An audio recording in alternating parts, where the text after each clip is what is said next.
We welcome in now U.S. Soccer Hall of Famer Kristine Lilly, who most recently has been lending her time to the Texas soccer team as a volunteer assistant coach. We appreciate you stopping by the show. Well, thanks for having me. It's nice to be here. Well, you know, take me through the ceremony this week and a culmination of your 23-year career as you were inducted into the Soccer Hall of Fame.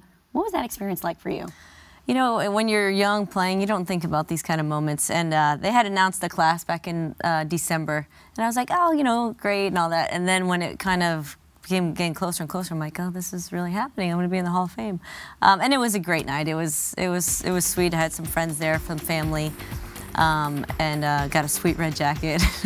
What are you going to do with the red jacket now? Well, my daughter was wearing it, and my other daughter was wearing my medal, so they were getting good use out of it. It was nice. Well, you know, you talk about your young daughters. I want to take you back to when you started playing. Mm-hmm. Did you ever think that you would have this sort of impact on the sport, this sort of legacy for young girls and women playing soccer? You know, you don't think about those things. And plus, I think what's been so great about it is the team I played with, the national team for over 23 years, we didn't think about anything. We were just playing, enjoying it. We wanted to win and compete, but we didn't know what was taking place, that we were going to be part of changing people's views on women's sports, women's soccer, and growing the game. So it's been a pretty neat journey. When you talk about the journey and growing the game, you've appeared in more matches than anyone in international soccer history. Mm-hmm. What moment stands out the most for you? I know there's a lot of moments that you've got to think about there. Oh, everyone. Well, in my speech, I gave 13 things I've learned from the team, so it's just really hard to pick one. I mean, I can remember my first game with the national team, so nervous, but I scored a goal, so I felt like, wow, I'm here. And then the big moments, the '99 World Cup, '96 Olympics, 2004, you know, last with my girls before they retired. I just think I was just so fortunate to play with so many great players, and that's something that I'm really happy about. And Texas now fortunate to have you here as a volunteer assistant coach. What brought you to Austin? Good old Coach Kelly.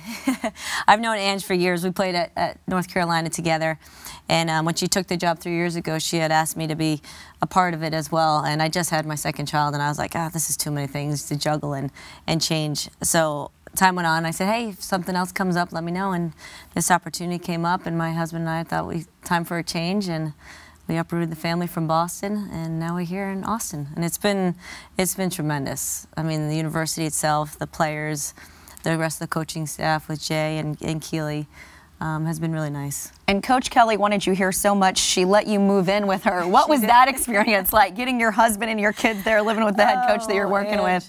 Well, shoot, it's been a long time since we were in college together, but it was great. And Ange is so warm and welcoming. I mean, if you just meet her, you know that, but I've known her for so many years, and, you know, she open-armed us, and she had space for the kids to play, and it looked like she had a bunch of toys all around all the time, and we helped take care of her dog, so we kind of had a good partnership going there with that. You know, I want to take you back to your speech. You said coaching hasn't been that easy. What was the biggest adjustment for you? Well, I think, well, you don't realize as a coach, the only thing you can do is share information. Like, when I played, I could do it. I could, like, if I was trying to explain something to a teammate, I could just show them and do it. Coach, you can't really do. You just got to keep giving information, and sometimes you're like, okay, slow down a little bit. So you have to find that balance of how much to share at what times, and I think that's been kind of a learning curve for me. But it's been pretty amazing, and Ange does a great job with the team, so I'm learning from a coach as well. All right, so you've been here in Austin a year now. You told me that you and your husband have finally moved out of Coach's house. Yes. You guys are settled here. What's been the funniest story that you've had or experience you've had in the weird city of Austin? Oh, you know, with my kids, I haven't ventured out much, but I got to get out there. What I think was, I don't know if it's weird, but it's been cool, is you meet, not everyone's from Austin, so we're meeting different people and from Boston, or I'm like, oh my gosh, you're from Boston.